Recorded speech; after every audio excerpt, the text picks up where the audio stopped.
Seigneur, on veut aussi entendre ta parole ce matin au travers de David. Je te prie vraiment de l'inspirer, d'être avec lui, donner la force, Seigneur, ta force. Seigneur, que ton esprit puisse aussi le conduire dans ce qu'il a à nous donner ce matin. Je te prie que nos cœurs puissent être réceptifs à recevoir ce message. Et merci de parler à nos cœurs, de nous permettre de repartir avec des perles qui vont transformer nos vies, qui vont nous booster. Seigneur, et merci déjà de tout ce que tu as prévu d'avance pour aujourd'hui. Amen. Si. Alors bonjour à tous, ça va? Ce matin, je suis venu avec un objet que vous connaissez peut-être. Ça fait un petit moment, hein, on les a un peu oubliés. Le fameux masque. Voilà, je l'ai pris avec parce que ce matin, on va... Oh mince, j'ai pas la petite zapette là. Voilà, le thème de ce matin, c'est ne sois plus un lépreux. Alors pour me protéger, je me suis dit que j'allais m'équiper, comme ça je peux vous parler en toute sécurité. Non, non, c'est une petite blague pour commencer. Euh, mais c'est vrai qu'on a vécu des choses ces dernières années qui nous ont marqués. Et puis porter un masque, c'était devenu un petit peu voilà, un geste du quotidien. Heureusement qu'on peut mettre un peu de côté. Mais quelque part, on était face à euh, pandémie contagieuse, et puis il fallait trouver des choses pour s'en prémunir. Et c'est un peu ce qu'on va voir ce matin. Et d'ailleurs, je ne sais pas si le Seigneur, pour me faire vivre un peu le message de ce matin, depuis hier soir, j'ai gonflé un peu ici, j'ai mal sur le côté. Je me suis dit, voilà, Seigneur, on va parler de la lèpre, alors il faut que j'ai un truc qui me rappelle un peu le sujet. Mais donc, on va se pencher sur. Donc, on va voir, là, c'est marqué Lévitique 13. Mais je me suis dit que ce n'était pas un chapitre assez long. On va prendre 13 et 14. Euh, je ne sais pas si vous regardez dans votre Bible, vous pouvez l'ouvrir, hein. Il est super long, le 13. Voilà, ne partez pas tout de suite en courant. Non, on va. J'aime bien lire les passages qu'on va prendre, mais ce matin, on ne lira pas en entier. Je prendrai que des bouts. Donc, voilà. Soyez réconfortés. Mais on va faire un bout de route ensemble. Donc, on continue notre série sur le livre du Lévitique. Et puis, voilà, on en est arrivé à ce chapitre 13. Il faut que je prenne au bon endroit, là. On en est arrivé à ce chapitre 13 et 14, où il est question justement de la lèpre. Mais avant qu'on se plonge dans le sujet, un petit peu à chaque fois, on fait une petite révision des choses qu'on a déjà vues dans notre série.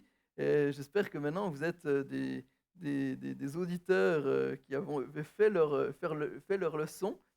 Donc, qu'est-ce que nous rappelle le livre du Lévitique? Est-ce que quelqu'un peut nous dire la devise du Lévitique? Ah, merci ma femme. Euh, un peuple saint pour un Dieu saint. On a vu différentes choses. Comment est-ce que le peuple de Dieu peut être en relation avec Dieu? Comment est-ce qu'il peut être rendu saint? On a vu au début, les premiers chapitres parlaient des... Merci. Ensuite, on a vu dans les autres chapitres qu'il y avait aussi besoin du... Ça radie pas tout, hein. Bon, je suis au moins reconnaissant que ma femme suive ce que je dis. Mais bon, non, il y avait aussi le besoin du ministère des... Non, pas des femmes. Euh, non, des prêtres, oui, merci Sébastien. Voilà, et puis on en était rendu les dernières fois dans les chapitres précédents où on a vu l'important, donc justement, d'être pur et saint. On a vu les animaux purs et les animaux impurs qui nous rappelaient justement quelque part de faire attention avec quoi est-ce qu'on se nourrit. Et on a vu ensuite, la dernière fois, c'était le chapitre 12, où il était question de l'accouchement. Et puis on a vu quelque part que même nos œuvres les meilleures, même ce qu'on quand on répond quelque part au mandat de Dieu qui avait demandé aux hommes de se multiplier, même nos meilleures œuvres sont marquées par le péché. Donc voilà, on va continuer ce matin donc avec ce chapitre 13 et 14 où il est question de maladie de la peau, en fait de la lèpre, d'où mon titre ne soit plus un lépreux. Et peut-être ce matin, je ne sais pas, il y a peut-être des personnes qui sont là pour la première fois, vous demandez mais pourquoi est-ce qu'on prend un livre comme ça pour parler au culte? Quelle drôle d'idée. Euh, et peut-être dit mais voilà, ces réalités nous semblent tellement éloignées de notre... quoi, ces passages sont tellement éloignés de la réalité de nos préoccupations actuelles. Euh, mais au contraire, je crois que ces textes sont importants.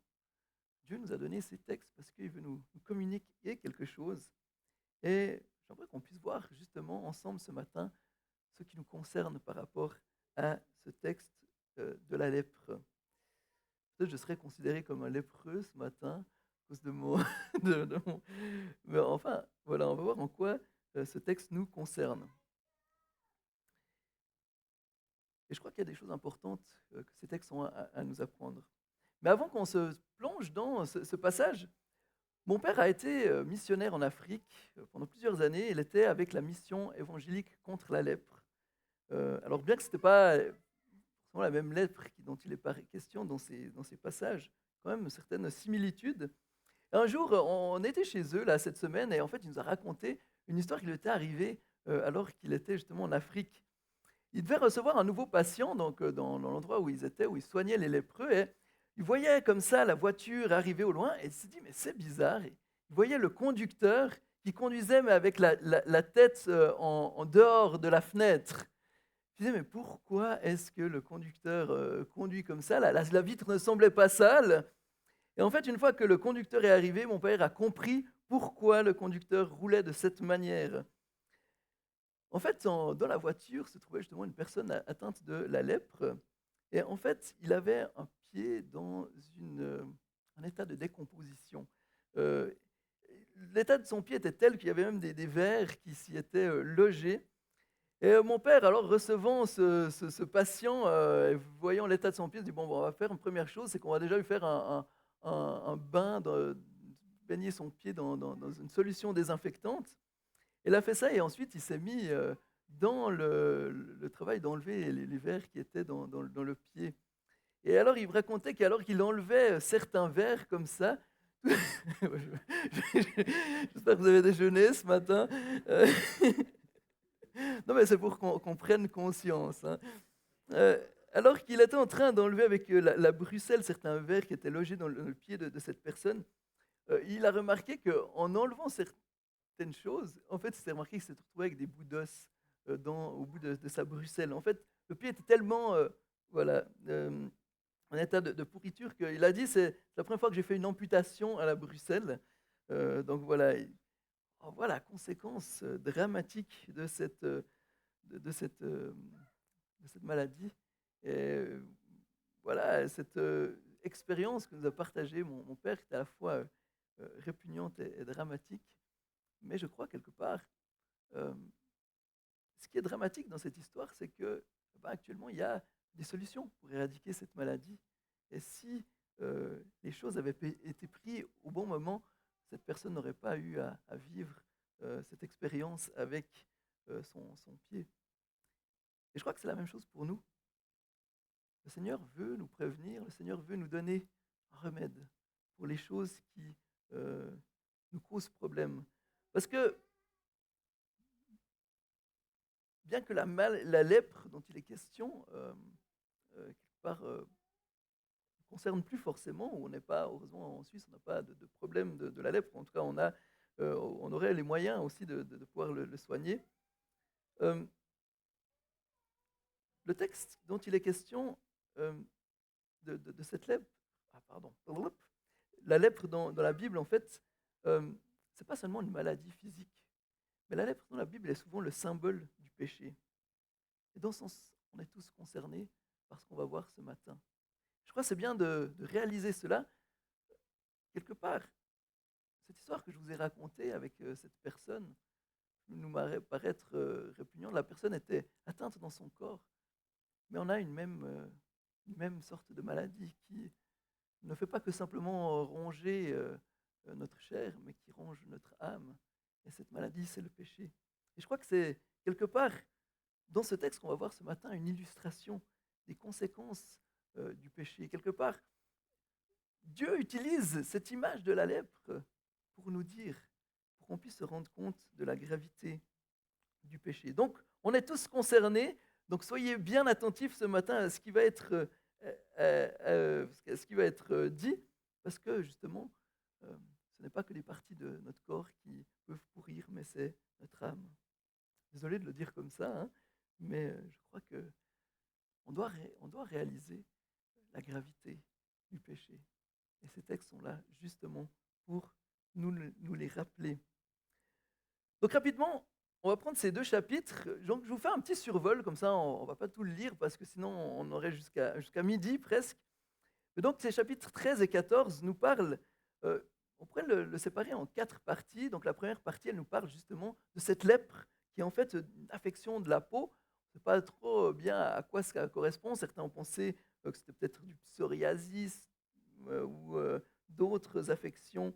euh, Enfin voilà, il y a des suppositions, mais on ne sait pas bien à quoi elle correspond. Mais c'est vrai qu'elle ne correspond pas tout à fait à la lèpre dont je vous ai parlé, ce qu'on appelle lèpre aujourd'hui, qui est la maladie de Hansen, et qui en fait est différent que ce qui est décrit ici.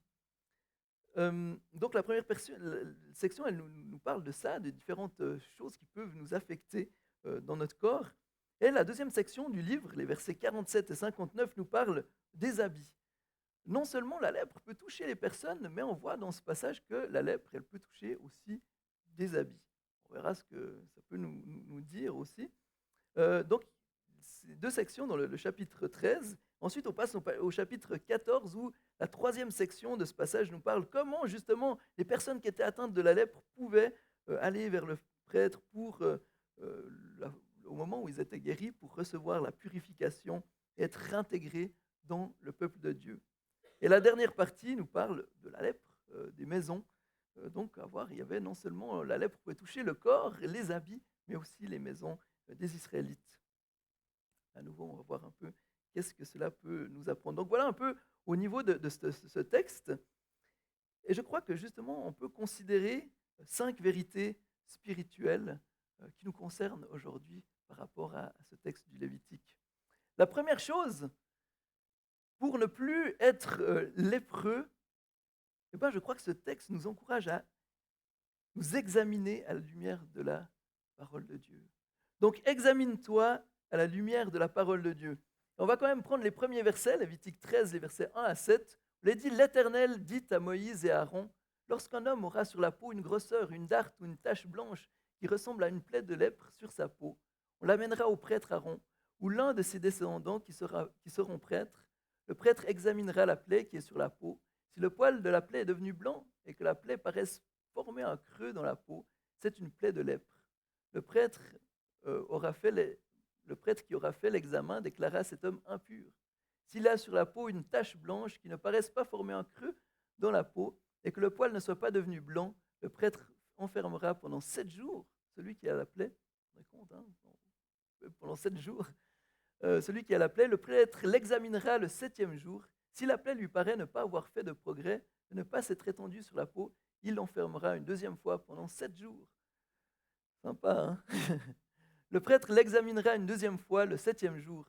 Si la plaie est devenue pâle et ne s'est pas étendue sur la peau, il déclarera cet homme pur, c'est une dartre. L'homme lavera ses vêtements et il sera pur. Mais si la dartre s'est étendue sur la peau, après qu'il s'est montré au prêtre pour être déclaré pur, il se fera examiner une 2e fois par le prêtre. Donc quelque part ici,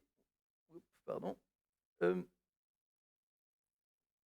nous a dit ce que le prêtre devait faire par rapport à justement ces taches. Il y a une tache sur la peau, quelque chose. Ben voilà, il fallait examiner, il fallait être sûr un peu de ce qui se passait. Et dans les commentaires que j'ai lus, il semblerait que c'est possible que la maladie de la lèpre, dont il est question ici, c'était une maladie qui avait été importée de la captivité du peuple d'Israël d'Égypte. Il semble qu'on retrouve justement des cas similaires en Égypte. Et c'est probable que pendant ce temps le peuple d'Israël était en Égypte, voilà, ils ont été contaminés et sont repartis avec cette lèpre. Et je trouve qu'il y a un parallèle intéressant parce que de même, le péché dans notre vie vient de l'esclavage du péché. Parce qu'on est marqué euh, par le péché dès notre naissance. Et quelque part, on lutte aussi avec le péché tout au long de notre marche, tout au long de notre vie. Et ce qu'on voit dans ce texte, c'est que la première chose qu'une personne devait faire quand il voyait une tache apparaître sur son corps, eh ben, c'était justement d'aller vers le prêtre pour reconnaître si cette tache ou cette grosseur, ou en tout cas ce problème de peau, si ça le rendait pur, ou si ce n'était pas un souci qui restait pur, ou est-ce que ça le rendait impur. Le prêtre devait définir si le problème de la personne était dû à la lèpre ou pas. Et je crois que justement, il y a une vérité pour nous aussi. Examine ta vie à la lumière de la parole de Dieu. Ce texte, cette loi qui était donnée là, on le voit dans le dernier verset, au chapitre 14, il est dit euh, telle est la loi pour toutes les plaies de lèpre et pour la teigne, pour la lèpre des vêtements et des maisons, pour les grosseurs, les dartres, les taches. Elle enseigne quand une chose est impure et quand elle est pure. Telle est la loi sur la lèpre. Donc le but de cette loi, c'était d'enseigner ce qui était pur, ce qui était impur. Et quelque part, on a besoin de la parole de Dieu pour nous enseigner aussi de ce qui est pur, de ce qui est impur, de ce qui, dans nos vies, est conséquence du péché, ce qui ne l'est pas. Et donc, j'aimerais t'encourager ce matin. Premièrement, c'est examine ta vie à la lumière de la parole de Dieu. C'est pour ça qu'on a besoin de connaître cette parole. C'est pour ça qu'on a besoin de la lire, qu'on a besoin de la méditer, qu'on a besoin de la connaître. Trop souvent, il y a des personnes qui sont chrétiens et qui vivent leur relation avec Jésus, mais qui laissent la parole de côté. C'est la meilleure façon pour s'éloigner. Et les conséquences des personnes qui ne suivaient pas cette loi, c'était dramatique. Les personnes concernées par la lèpre étaient mises de côté, loin du peuple de Dieu, loin de la présence, loin de la relation avec Dieu.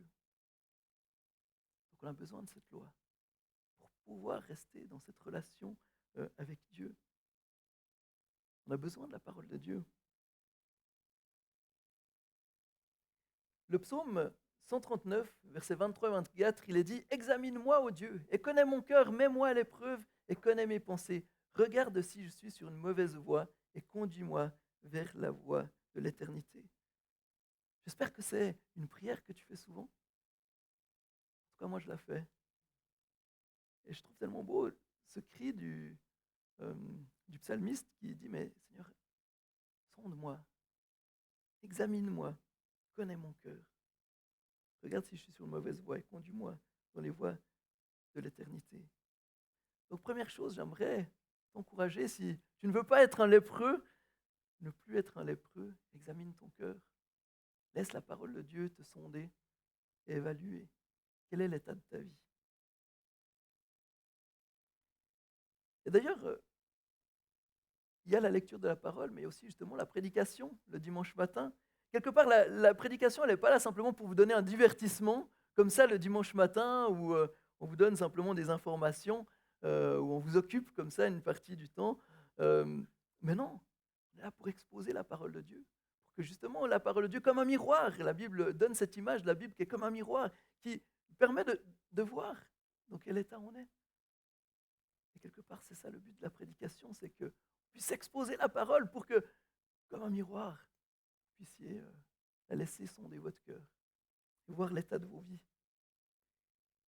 Et quelque part, c'est ce qu'on a fait ces 10 derniers dimanches. On a vu, et j'espère que vous avez sondé votre cœur, quand Timothée Wenger a parlé justement du pardon, et qu'il a parlé de la poutre. Quelle est ta poutre? Quelle est la poutre qui est dans ton œil? Et Jérémie qui nous a parlé dimanche passé de quel est ton Dieu? J'espère que vous avez fait quelque chose de ces messages. Ce n'a pas été juste un bon moment que vous avez passé. Vous avez pu apprécier l'art oratoire de Jérémie ou de Timothée, mais que ces paroles ont pu avoir un impact dans vos vies. Parce que c'est ce que Dieu veut faire. Dieu nous donne cette loi pas simplement pour ajouter des règles, des choses, mais parce qu'il veut que son peuple soit pur et saint. Donc laissons-nous transformer. Examine ton cœur. Et ce matin, j'aimerais t'encourager. Laisse la parole de Dieu examiner ton cœur.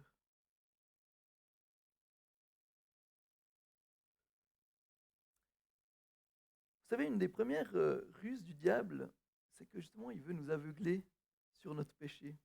Il veut nous faire croire que notre péché n'existe pas. Et j'ai entendu cette histoire de Marie Mallon, qui était une cuisinière britannique. En fait, cette personne a été la première personne aux États-Unis qui a été identifiée comme porteuse sain de la fièvre typhoïde. Et cette cuisinière a été surnommée Marie Typhoïde, parce que, en fait, comme elle était porteuse, elle n'avait pas de symptômes, donc elle était une porteuse saine, mais en fait, elle diffusait la typhoïde autour d'elle.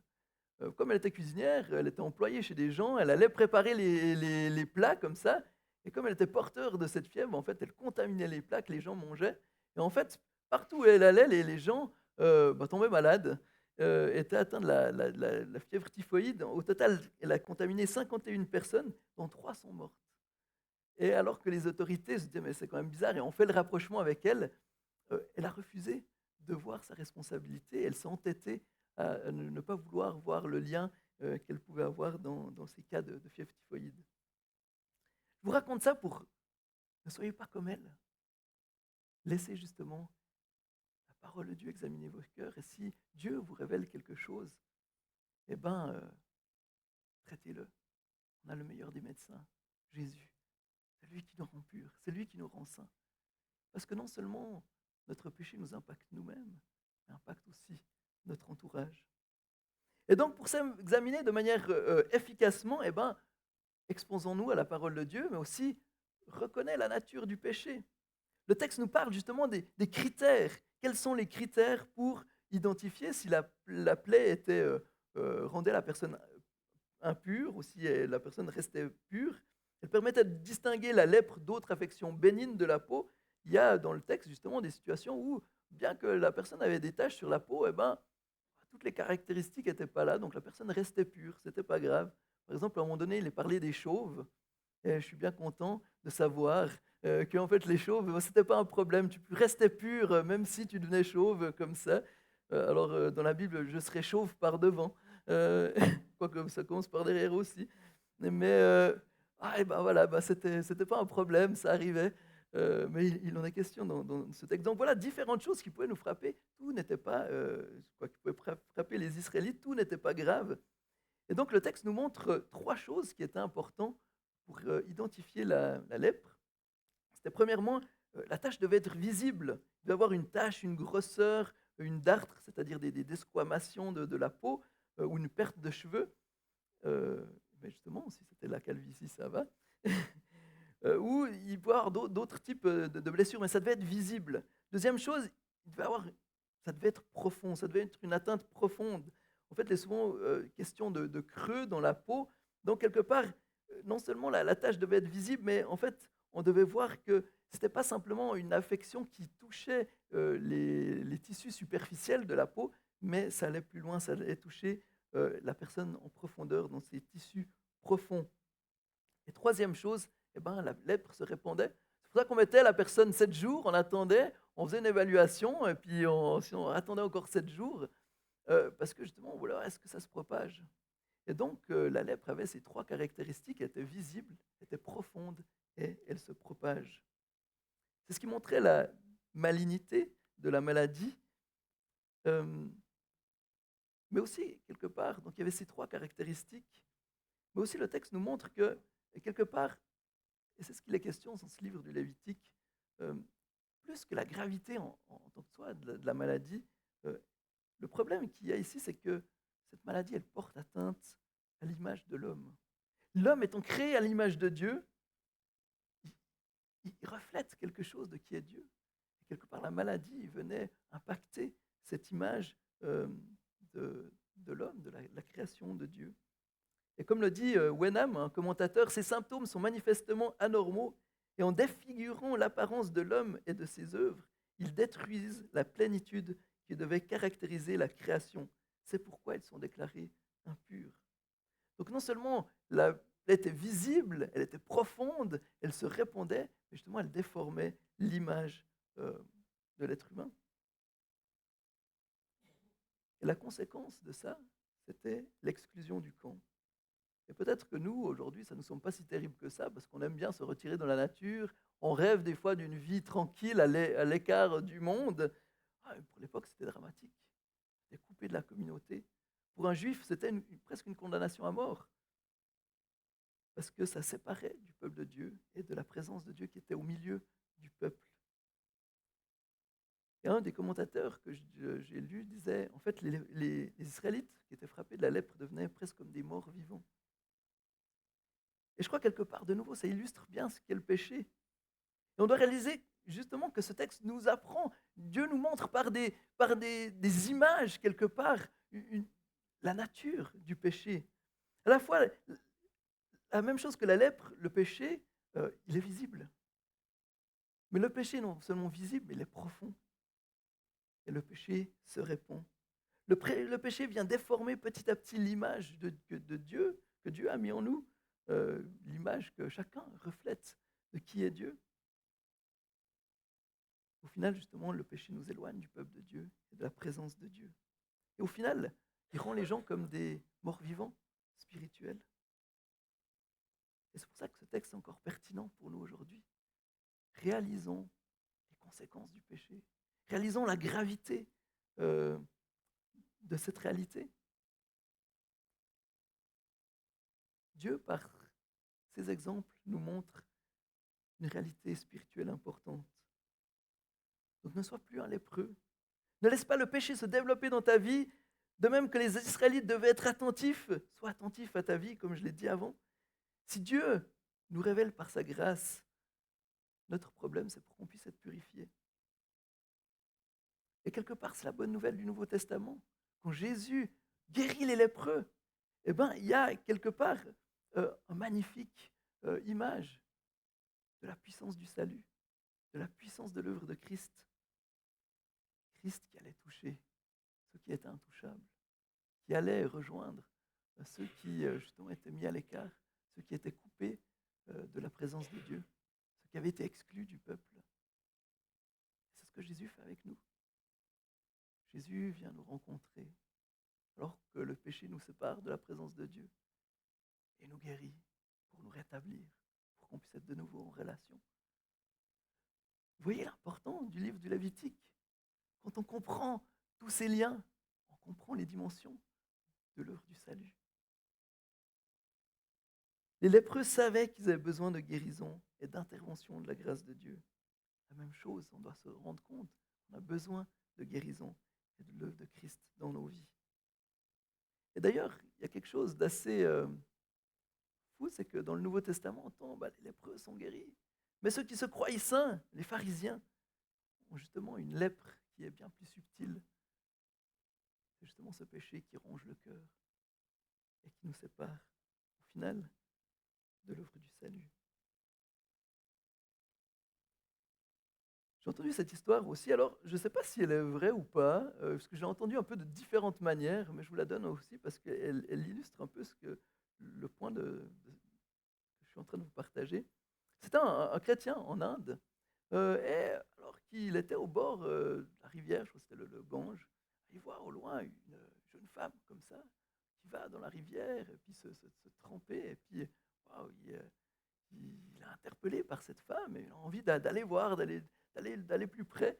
Alors dans une version, c'était parce que justement, quelque part, elle était nue, alors elle allait se baigner, alors il avait un peu des désirs comme ça, et en luttant, il s'est, voilà, il est rentré dans l'eau, il s'est approché de cette femme. Dans une autre version, c'était que parce qu'il était interpellé par la piété de cette femme, alors je ne sais pas ce qui est vrai.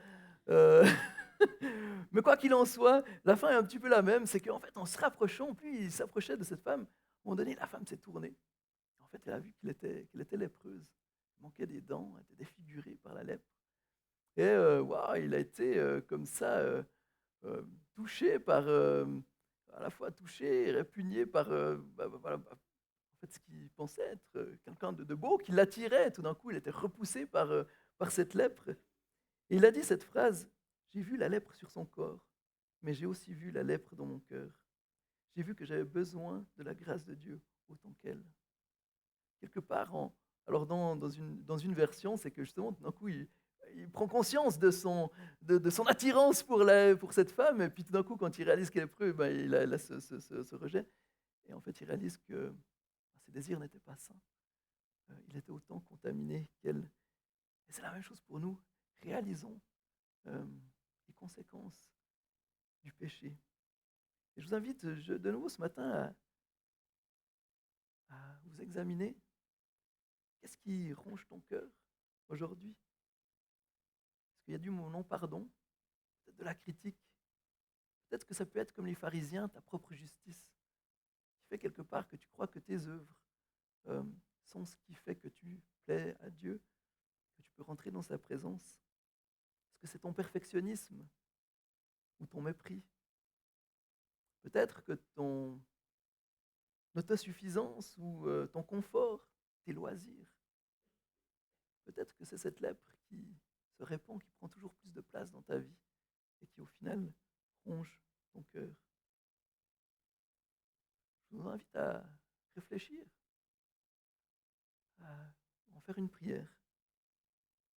Quelle est la nature des motivations de ton cœur ce matin? Qu'est-ce qui t'affecte en profondeur? Qu'est-ce qui prend de plus en plus de place dans ta vie et qui au final t'éloigne de Dieu et de son peuple? Réfléchis. Si tu remarques quelque chose ce matin qui vient à l'esprit, qui te vient en tête, que Dieu te révèle ce matin, eh ben, traite-le. Traite-le de manière radicale. Traite-le avec persévérance. Vous savez, les Israélites, là, ils passaient 14 jours, peut-être pour que ce soit déclaré bénin au final, et prenez le temps. Prenez le temps d'évaluer la nature, les choses qui les affectaient. Et de même, prenons le temps aussi. On est tellement dans une vie où on court à toute vitesse qu'on ne prend plus le temps de s'arrêter, de se mettre devant Dieu, dire, mais Seigneur, de quelle lèpre est-ce que je suis atteint aujourd'hui? Vous savez, j'ai vu, c'est un peu comme les pots de confiture, des fois, il y a de la moisissure au-dessus. Souvent, ce qu'on fait, bah, c'est on enlève la couche de moisi, puis bah, on se dit, c'est dommage de rejeter le reste. Mais j'ai appris que c'était une mauvaise idée, parce qu'en fait, la moisissure, ça a comme des racines, en fait, plus le matériel est mou, plus ça, en fait, la moisissure, bien qu'elle n'est pas visible, elle est encore elle est dans le pot, quoi. Et des fois, on fait un petit peu ça dans nos vies, on élimine les choses qui sont voyantes, qui sont visibles. Et la lèpre, elle nous touche en profondeur. Allons jusqu'aux racines, soyons radicales de notre manière de traiter avec le péché. Donc fais attention à ton cœur, mais ce texte aussi nous montre qu'on doit faire attention à notre environnement. Fais attention à ton environnement. On a vu, il y avait la lèpre des personnes, mais il y avait aussi la lèpre qui touchait les habits ou les maisons. Alors ça peut nous paraître un peu bizarre. Alors là, il semble que ça soit justement une espèce de moisissure comme ça qui se développait. Attendez, pardon, voilà, je n'étais pas à la bonne page. Et donc, quelque part, elle nous montre que non seulement les Israélites devaient faire attention à leur propre vie, mais aussi justement à leur environnement. Et on le voit dans justement Lévitique 13, 47, 49, il dit « Lorsqu'il y aura sur un vêtement une plaie de lèpre, qu'il s'agisse d'un vêtement de laine ou de lin, d'une chaîne ou d'une trame de lin, ou de laine, d'une peau ou d'un objet en cuir, et que la plaie sera verdâtre ou rougeâtre sur le vêtement ou sur la peau, de la chaîne ou la trame, ou sur n'importe quel objet en cuir, c'est une plaie de lèpre, et on la montrera au prêtre. » Au Lévitique 14, 33 et 36, l'Éternel dit à Moïse et à Aaron, lorsque vous serez entrés dans le pays de Canaan, dont je vous donne la possession, si je mets une plaie de lèpre sur une maison du pays que vous posséderez, le propriétaire de la maison ira le déclarer au prêtre en disant, j'aperçois comme une plaie dans ma maison. Avant d'entrer dans la maison pour examiner la plaie, le prêtre ordonnera qu'on la vide afin que ce qu'elle contienne ne devienne pas impur. Après cela, il entrera pour examiner la maison. Donc on voit que justement cette lèpre pouvait toucher différentes choses. Et le traitement était assez radical. Hein. C'est marqué Lévitique 13, 51, 52. Le prêtre, donc, il examinera la plaie le 7e jour. Si la plaie s'est étendue sur le vêtement de la chaîne ou la trame sur la peau ou l'objet en cuir, c'est une plaie de lèpre durable. L'objet est impur, le prêtre brûlera le vêtement, la chaîne ou la trame de laine ou de lin, l'objet en cuir sur lequel se trouve la plaie, car c'est une lèpre durable. On brûlera l'objet au feu. De même pour la maison, Lévitique 14, 43, 45, si la plaie apparaît de nouveau dans la maison après qu'on a enlevé les pierres, raclé et recrépi la maison, le prêtre y retournera. S'il voit que la plaie s'est étendue dans la maison, c'est une lèpre durable dans la maison. Elle est impure, on la démolira. On démolira la maison, les pierres, le bois et tout le mortier de la maison. On portera ces éléments à l'extérieur de la ville, dans un endroit impur. Donc, quelque part, attention à ton environnement.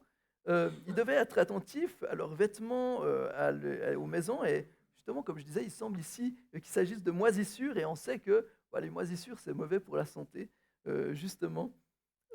Et le problème, souvent, quand on a des moisissures dans une maison, c'est qu'il y a un problème avec l'atmosphère. Nous, quand on habitait à Estavayer, là, on avait des problèmes justement d'humidité. On avait dû mettre des déshumidificateurs. Mais des fois, c'était horrible parce que tu tirais un meuble, tu voyais derrière, il y avait tout d'un coup de la moisissure qui s'était mise.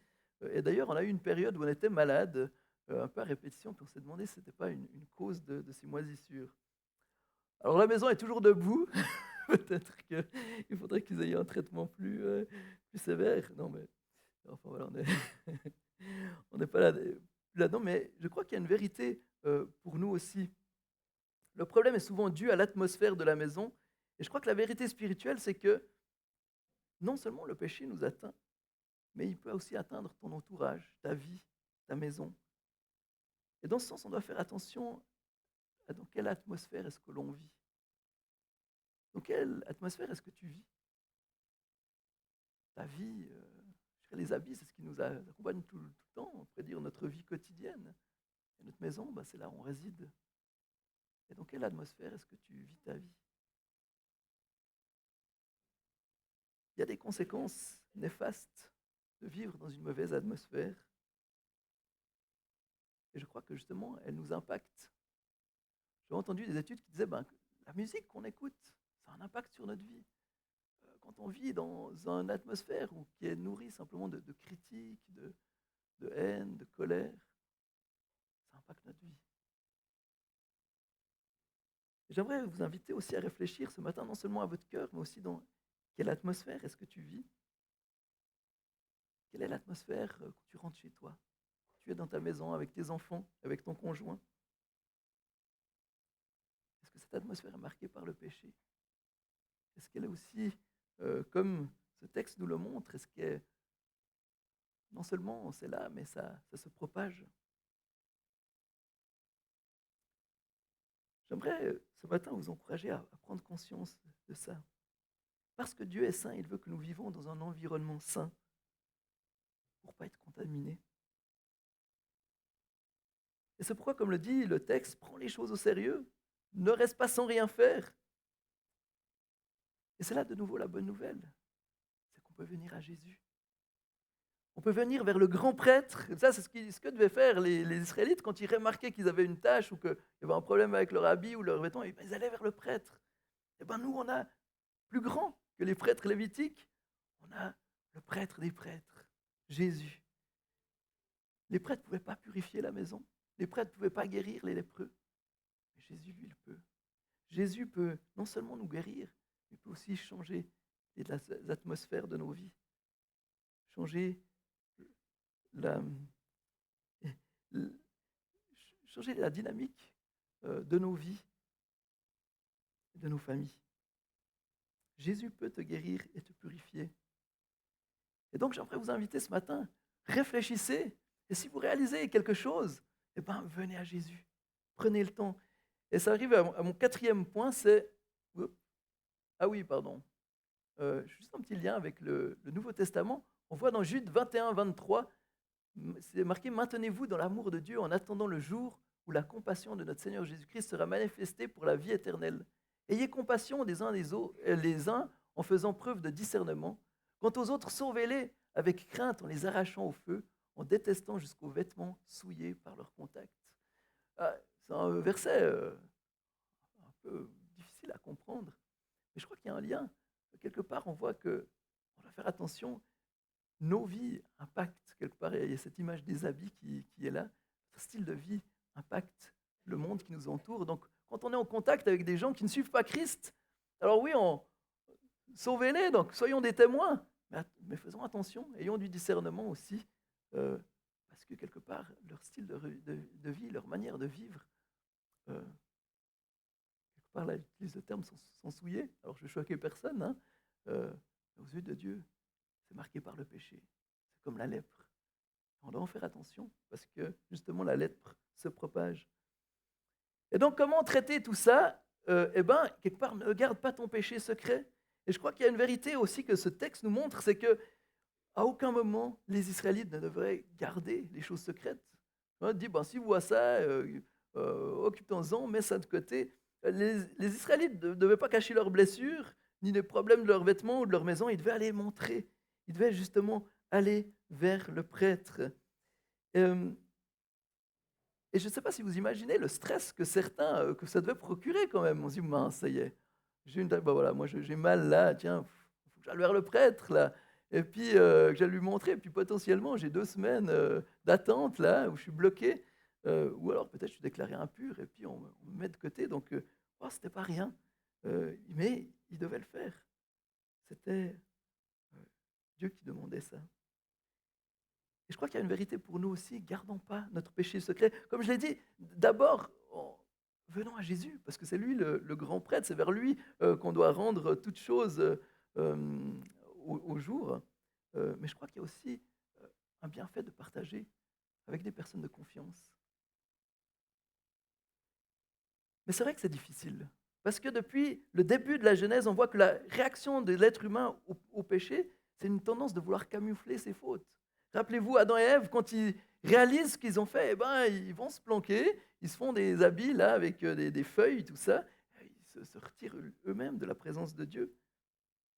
Et souvent, malheureusement, c'est ce qu'on fait avec notre péché. Souvent, on le cache, on le camoufle, on essaye, on espère que Dieu ne verra pas,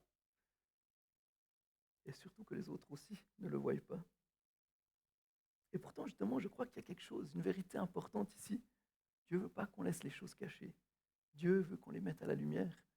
Et quelque part, c'est ce que David dit aussi dans le psaume 32, versets 3 et 5, où il dit « Tant que je me taisais, mon corps dépérissait, je gémissais toute la journée, car nuit et jour, ta main pesait lourdement sur moi. Ma vigueur avait fait place à la sécheresse de l'été. Je t'ai fait connaître mon péché, je ne t'ai pas caché ma faute. J'ai dit, j'avouerai mes transgressions à l'Éternel, et tu as pardonné mon péché. » Si tu veux traiter le péché dans ta vie, alors ne le garde pas secret. Viens à Jésus. Viens lui présenter ton péché. Montre-lui ton cœur comme David l'a fait. Mais comme j'ai dit, il y a une bénédiction aussi. Les prêtres étaient là justement pour qu'on puisse partager. Et je crois qu'il y a aussi une bénédiction justement d'aller vers des frères et sœurs en qui on a confiance et de pouvoir partager les choses qui nous affectent pour qu'on puisse prier, pour qu'on puisse se soutenir les uns les autres. Jacques 5,16, il dit « Avouez-vous donc vos fautes les uns aux autres et priez les uns pour les autres afin d'être guéris. La prière du juste agit avec une grande force. » Mais c'est vrai que dans notre société, on est très individualiste, on n'aime pas ça. On préfère cacher les choses. Mais je crois qu'il y aurait tellement plus de guérison, tellement une autre ambiance dans nos vies, dans nos églises, si on n'aurait pas peur, qu'on oserait mettre nos péchés en lumière. Parce que la réalité, c'est qu'on est tous pécheurs. On est tous rongés par le péché. On aurait tous honte d'afficher les choses qu'on fait, qu'on pense, et peut-être même ce matin. Mais ça nous rappelle notre besoin de Jésus, notre besoin de ce grand prêtre parfait. De partager aux autres, ça nous évite aussi de tomber dans des angles morts. Parce que vous savez, les Israélites, s'ils auraient dû évaluer eux-mêmes leurs problèmes, on aurait tenté de dire non, c'est pas un problème, c'est une petite blessure, là, ça va se régler. Non, on a besoin d'avoir un regard objectif. Et des fois, il y a des situations, on est tellement pris dans nos vies que soi-même, on a de la peine à évaluer. Est-ce que ma réaction est juste? Est-ce qu'elle est bonne? Mais quand je partage avec un frère ou une sœur qui n'est pas dans la situation, qui a les idées plus claires que moi, elle peut me dire non, mais voilà ta poutre.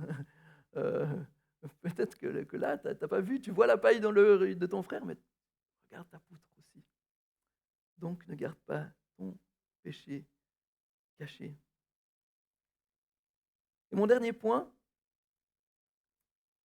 c'est justement quand on vient à Jésus, eh ben, il y a cette bonne nouvelle. Sois purifié et ne sois plus dans le deuil et la honte. Jésus est la solution. Jésus est celui qui guérit les lépreux comme toi et moi. Donc ne sois plus un lépreux, viens à Jésus, sois purifié et ne sois plus dans le deuil et la honte. Lévitique 13, 45, 46 lit: le lépreux atteint de la plaie portera des vêtements déchirés, aura la tête nue, il se couvrira la barbe et criera: impur, impur. Aussi longtemps qu'il aura la plaie, il sera impur, il est impur, il habitera seul et sa tente sera à l'extérieur du camp. Les conséquences pour ceux qui étaient diagnostiqués avec la lèpre, eh ben, c'était, comme j'ai dit, mort-vivant. Ils étaient à l'extérieur, marqués par le deuil. Donc les habits déchirés, c'est une marque de deuil, de honte, se cacher la bouche et d'exclusion. Et quelque part, leur péché, la lèpre devenait quasiment leur identité parce qu'ils ne disaient plus, voilà, c'est Jean-Michel ou je sais pas qui. Non, ils devaient crier impur, impur. Quelque part, la lèpre devenait leur identité. Et je crois que de nouveau, il y a une réalité spirituelle ici. Le péché impacte notre identité. Le péché nous rend impurs aux yeux de Dieu. Et voici ce que l'on est quand on demeure dans le péché. Impur. Il y a de quoi d'être dans le deuil et la honte. Mais justement, Dieu intervient.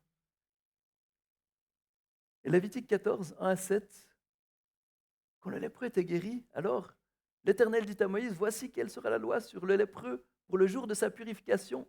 On l'amènera devant le prêtre sortira du camp et examinera le lépreux.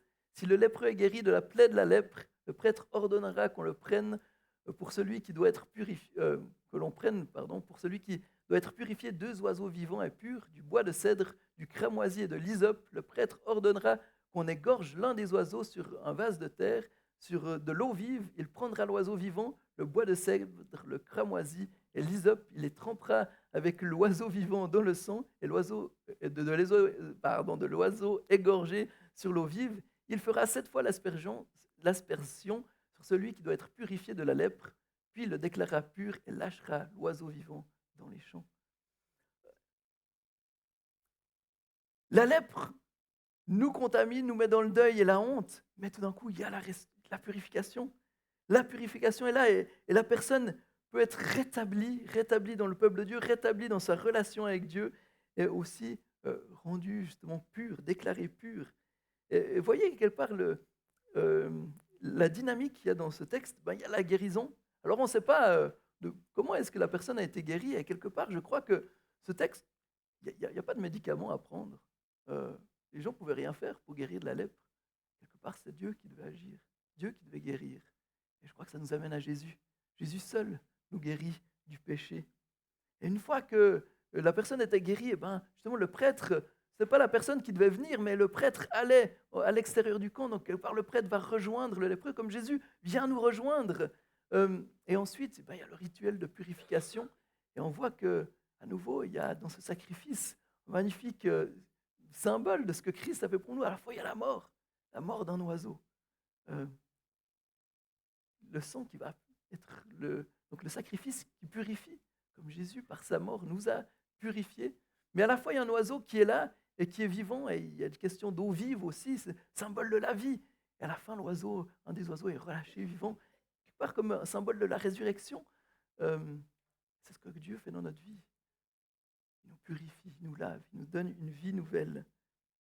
Et justement, ce matin, si tu as mis ta confiance en Jésus, j'ai cette bonne nouvelle, c'est que tu es purifié, que tu es rendu pur, que tu es restauré, que tu n'as plus besoin d'être dans le deuil, dans la honte, tu n'as plus besoin justement de crier impur, impur, de te considérer dans une identité de pécheur.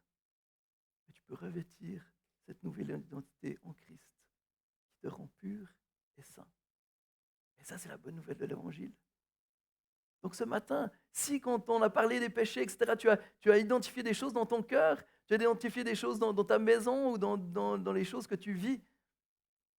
Eh bien, si tu viens à Christ, cette bonne nouvelle, Dieu te déclare pur.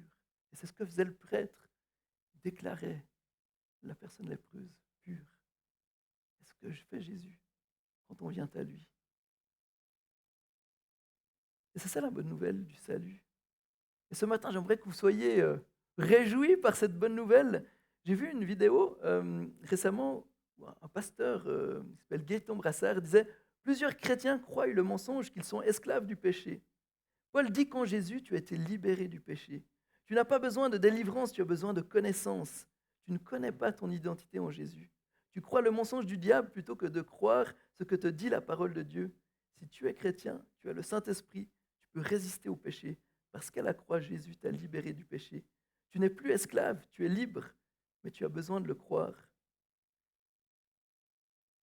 Et il disait encore, plusieurs personnes sont esclaves du péché car ton problème c'est l'incrédulité. Tu ne crois pas à la parole de Dieu qui te dit que tu es libre. Et je crois que c'est un petit peu la même chose ici. Ce matin, je veux dire, si tu as mis ta vie en Jésus, tu es pur, tu es purifié. Face peut-être à cette culpabilité qui te ronge, qui reste ici, qui reste sur ton cœur, sur ta vie. Tu n'as plus besoin d'être dans le deuil. Tu n'as plus besoin d'être dans la honte. Ton péché, ce n'est pas ton identité. Ton péché, c'est quelque chose qui te concernait avant. Voilà, Dieu fait toutes choses nouvelles. Et j'ai entendu cette semaine aussi cette histoire de Jean-Jacques Loup, un ancien champion en Suisse d'enduro, qui a en fait découvert qu'il avait un cancer. Alors que le cancer s'était généralisé dans son corps, il n'y a plus grand espoir pour lui. Il proposait de faire une chimiothérapie et puis il a refusé parce qu'il y avait trop de conséquences. Et il a été au CHUV quand même, demandé s'il n'y avait pas une solution et lui ont proposé un traitement expérimental. Et il a fait ce traitement. Et voilà que quand les résultats sont apparus, euh, il dit ces choses. Après un énième PET scan, donc un examen radiologique pointu, la joie est totale. Toutes les métastases qui recouvraient mon corps ont disparu. Il compare les images prises avant et après le processus. Pour moi, c'est un vrai miracle. Le traitement a été efficace. Et quelque part pour nous aussi, quand on vient à Jésus, le traitement est efficace. Nous sommes rendus purs et saints par Jésus-Christ. Je vous invite à prier. Seigneur, merci parce que tu nous exposes au miroir de ta parole.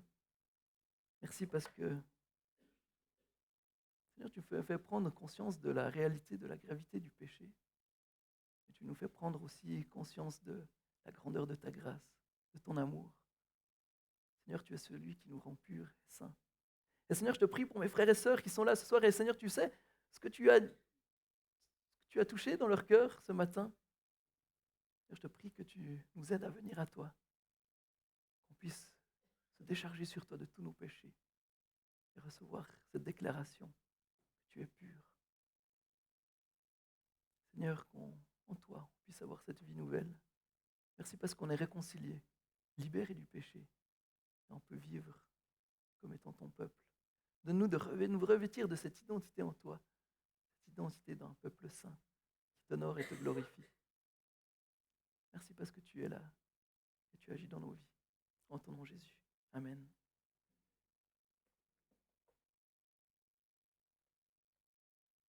Merci beaucoup, David. Je veux vraiment appuyer le fait, ne restons pas sans rien faire. Ne soyez pas juste un temps d'occupation de ce dimanche matin. Qu'on puisse vraiment prendre ce temps d'aller vers Jésus. J'ai eu cette pensée, en fait, Jésus n'est pas ton accusateur. Je crois que trop souvent, j'entends des gens me dire « Ouais, mais j'ai peur après ce que Dieu va me dire. » En fait, Dieu, il t'a déjà dit sur la croix qu'il t'aimait. Il t'a déjà dit en montant sur la croix que c'était OK. Va. Et j'aime tellement dire ça dans les églises. Qui connaît par cœur Jean 3,16 ? Mais qui connaît Jean 3,17 ? Parce que des fois, il faudrait peut-être qu'on arrête de citer Jean 3,16, là, mais qu'on se rappelle de Jean 3,17. Dieu, en effet, n'a pas envoyé son Fils pour qu'il juge le monde, mais pour que le monde soit sauvé par lui. Donc n'oublions pas ça. Oui, il nous aime, mais il n'a surtout pas envoyé pour nous juger. Donc restons pas sans rien faire, allons. Allons vers ce sacrificateur, allons vers ce prêtre qui est Jésus, comme David nous a dit. Et j'aimerais vous encourager à vous dire, ok, quand est-ce que dans ta semaine, là, tu vas prendre ce temps pour le faire? Je n'ose pas trop encore, mais si vraiment je m'écoutais, je vous demanderais de sortir votre téléphone ou votre agenda papier et de l'écrire. Mais j'ose pas trop encore. Mais t'as entendu mon message subliminal? Mais faites-le. C'est pour vous qu'on le dit, en fait. Mais osez aller vers Jésus, osez prendre ce temps cette semaine. Puis de dire, en fait, c'est vrai que là, j'ai une tâche là, j'ai une tâche là, j'ai une tâche là. Puis qu'en fait, cette identité-là de pécheur, tu l'enlèves. Et que dimanche prochain, on puisse peut-être glorifier Dieu par des témoignages et élever son nom, de tout son amour, de cette grâce qu'il a. Comme on prie jamais assez, je vais encore prier.